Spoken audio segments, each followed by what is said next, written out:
देश प्रेम में जिसने आराम को ठुकराया था, गिरे हुए इंसान को स्वाभिमान सिखाया था, जिसने हमें मुश्किलों से लड़ना सिखाया था, इस आसमां पर एक ऐसा दीपक बाबा साहेब कहलाया था। दोस्तों, डॉक्टर बी.आर. अम्बेडकर भारतीय संविधान के शिल्पकार और आजाद भारत के पहले न्याय मंत्री थे। वो एक प्रमुख कार्यकर्ता और समाज सुधारक थे।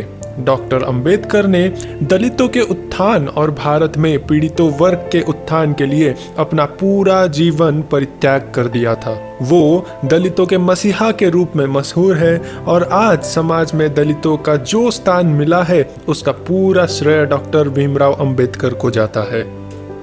दोस्तों, अंबेडकर जी ने सामाजिक रूप से पिछड़े वर्ग की निराशा दूर किए और उन्हें समानता का अधिकार दिलाया था। अंबेडकर जी ने हमेशा जातिगत भेदभाव को खत्म करने के लिए लड़ाई लड़ी। अंबेडकर जी का जन्म 14 अप्रैल 1891 में मध्य प्रदेश के इंदौर के पास महू में हुआ था। दोस्तों, अंबेडकर जी महार जाति से थे, यानी कि वो दलित वर्ग से संपर्क रखते थे, जिसकी वजह से उनके साथ कई सामाजिक और आर्थिक रूप से गहरा भेदभाव किया जाता था। अंबेडकर जी का प्रारंभिक जीवन बहुत ही कष्टदायी था। उनको आसानी में स्कूल में दाखिला नहीं मिलती थी।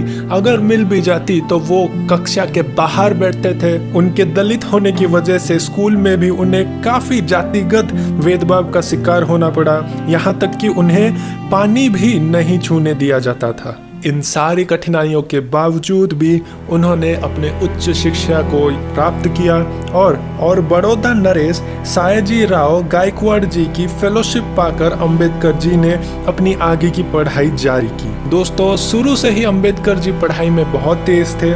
1912 में उन्होंने मुंबई विश्वविद्यालय से ग्रेजुएशन की। उसके बाद फेलोशिप पाकर अमेरिका के कोलंबिया विश्वविद्यालय में उन्होंने अपना दाखिल करवाया। सिर्फ इतना ही नहीं दोस्तों, उन्होंने London school of economics and political science, जो कि यूनिवर्सिटी ऑफ लंदन से था, वहाँ पे भी उन्होंने शिक्षा ग्रहण की।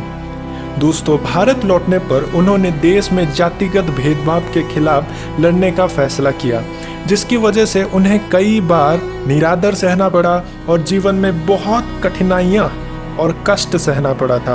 अंबेडकर जी ने देखा कि छुआछूत और जातिगत भेदभाव किस तरह से देश को बिखर रही थी और अब तक तो छुआछूत की बीमारी काफी गंभीर हो चुकी थी, जिसे देश से बाहर निकलना ही अंबेडकर जी ने अपना कर्तव्य समझा था।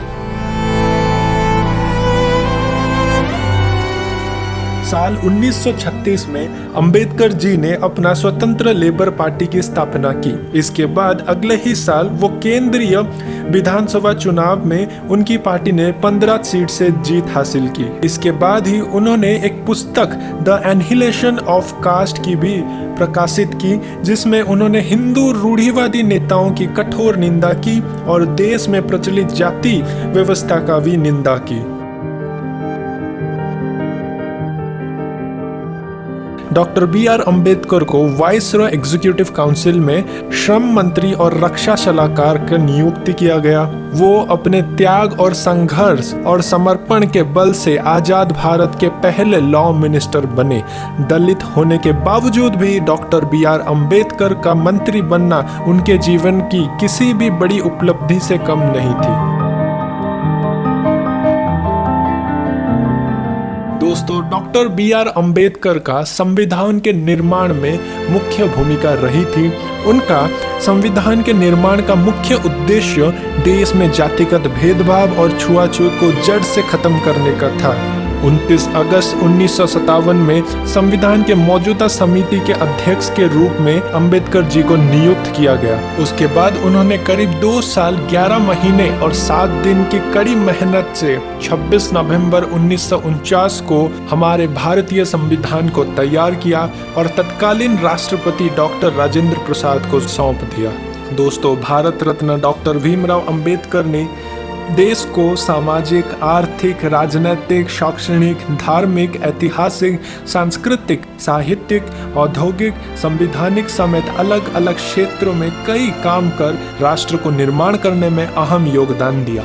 ऐसे महान पुरुष को हमारा सत सत नमन। दोस्तों चैनल को सब्सक्राइब कीजिए, वीडियो को लाइक कीजिए। नेक्स्ट हम किन महापुरुष के ऊपर वीडियो बनाएं, कमेंट करके अपनी इच्छा प्रकट कीजिए। धन्यवाद।